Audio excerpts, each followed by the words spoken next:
নমস্কার, শুরু করছি আজকের সংবাদ।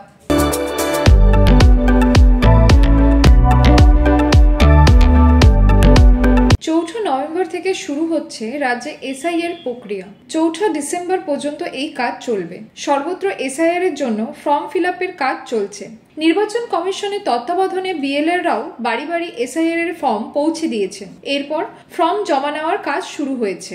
সার্বিক এই কাজে সাধারণ মানুষকে সহযোগিতা করা হচ্ছে শহর বর্ধমানের প্রতিটি ওয়ার্ডে তৃণমূল কংগ্রেসের পক্ষ থেকে। বর্ধমান শহরে 25 নম্বর ওয়ার্ডে স্থানীয় কাউন্সিলর অনুপ আচার্যের আন্তরিক সহযোগিতায় ও ওয়ার্ড তৃণমূল কংগ্রেসের উদ্যোগে এসআইআর এর ফর্ম ফিল আপের ব্যাপারে স্থানীয় ভোটারদের সহযোগিতা করা হচ্ছে। এই প্রসঙ্গে অনুপ আচার্য বলেন, দুটি স্থানীয় সহায়তা কেন্দ্র থেকে এই ফর্ম ফিল আপের ব্যাপারে সাধারণ মানুষকে সহযোগিতা করছি।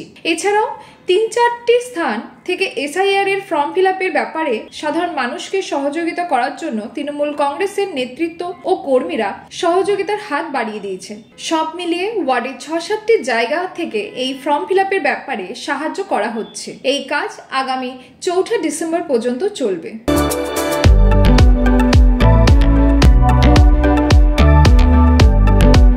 বর্ধমানের কাঞ্চননগর ডিএন দাস উচ্চ বিদ্যালয়ে শিশু দিবস তথা ডায়াবেটিস দিবস পালন করা হলো। বিদ্যালয়ের বিশিষ্ট শিক্ষাবিদ ও সংস্কৃত শিক্ষক দীপ্ত সুন্দর মুখোপাধ্যায় জানান, মহামারী উত্তর পর্বের নানা আতঙ্কের মধ্যে অন্যতম হলো শিশুদের ডায়াবেটিস রোগ, যা আগে কল্পনা করা হতো না।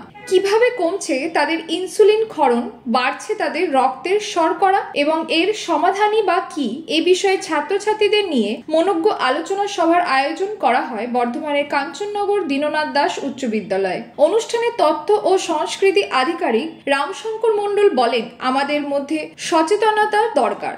ছাত্রছাত্রীরা চারা গাছ হলেও আগামী দিনে মহাবৃক্ষ হবে।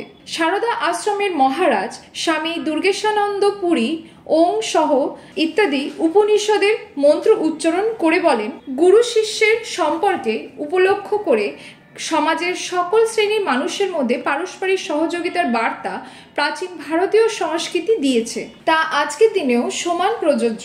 ব্যষ্টির প্রসার না হলে সমষ্টির প্রসার হবে না। নিজের দোষ সম্পর্কে অবহিত থাকতে হবে। ভারত ভ্রমণ করে স্বামীজি বলেছেন, তাদের হৃদয়ের প্রসার ঘটেছে, যা অভ্যাসের মাধ্যমে ছাত্রছাত্রীরা দুশ্চিন্তা কমাতে পারবে। জাতীয় শিক্ষক তথা বিদ্যালয়ের প্রধান শিক্ষক ডক্টর সুভাষচন্দ্র দত্ত বলেন, শিশুদের নিয়েই আমাদের বিদ্যালয়ে কর্মীদের কাজ। ফলে শিশুদের মনস্তত্ত্ব বোঝা যেমন দরকার, তেমনি তাদের জীবন মার্গ নির্দেশ করা আমাদের কর্তব্য। চিকিৎসক ডক্টর এস দাস জানান, ডায়াবেটিসকে উপলক্ষ করে ছাত্রছাত্রীদের সাধারণ স্বাস্থ্য পরীক্ষা হবে। সকলকে ভালো রাখার চেষ্টা করাই আজকের শিবিরের উদ্দেশ্য। এদিনে ১৭৮ জন ছাত্রছাত্রীর সঙ্গে অনেক অভিভাবক অভিভাবিকারও রক্তে শর্করা পরীক্ষা করা হয়। দায়িত্বে থাকা বর্ধমানের বেঙ্গল ফেথ হাসপাতালের কর্মীরা জানান, সবাইকেই প্রয়োজনীয় নির্দেশিকা দেওয়া হয়েছে। নমস্কার, আশা করি আমাকে চিনতেই পারছেন, সুকান্ত প্রামাণিক। আমরা মাস ৪ আগে আপনাদের জানিয়েছিলাম যে আমরা ডাক্তারবাবুদেরকে আমাদের স্টুডিও এনে আমরা একটা অনুষ্ঠান শুরু করতে চলেছি। অনুষ্ঠানটা এরকম ছিল যে নাম এরকম, সঙ্গে ডাক্তারবাবু। আমরা তো ডাক্তারি বিভিন্ন সমস্যা নিয়ে, চিকিৎসা সংক্রান্ত বিষয় নিয়ে অনেক সময় সমস্যার সম্মুখীন হই।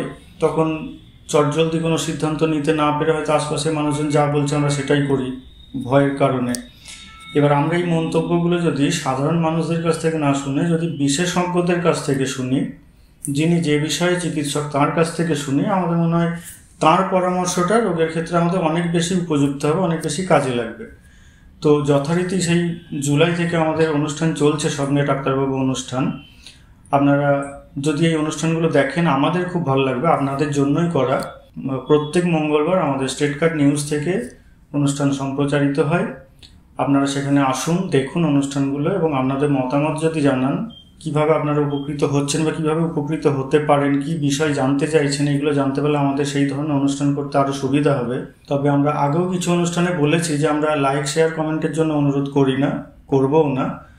সেটা যদি আপনাদের ভালো লেগে থাকে, আমরা এটুকু জানি বা বুঝি, আপনারা সেটা নিজে থেকেই করবেন। কাজে ওটা আমরা আলাদা করে অন্য বিভিন্ন জনের মতো বা বিভিন্ন চ্যানেলের মতো আলাদা করে কোনো দাবি বা আবদার রাখছি না। শুধু এটুকু অনুরোধ, আমাদের এই অনুষ্ঠানটা আপনারা দেখুন। আপনারা যদি উপকৃত হন এর থেকে, আমরা জানবো আমাদের এই পরিশ্রম সার্থক।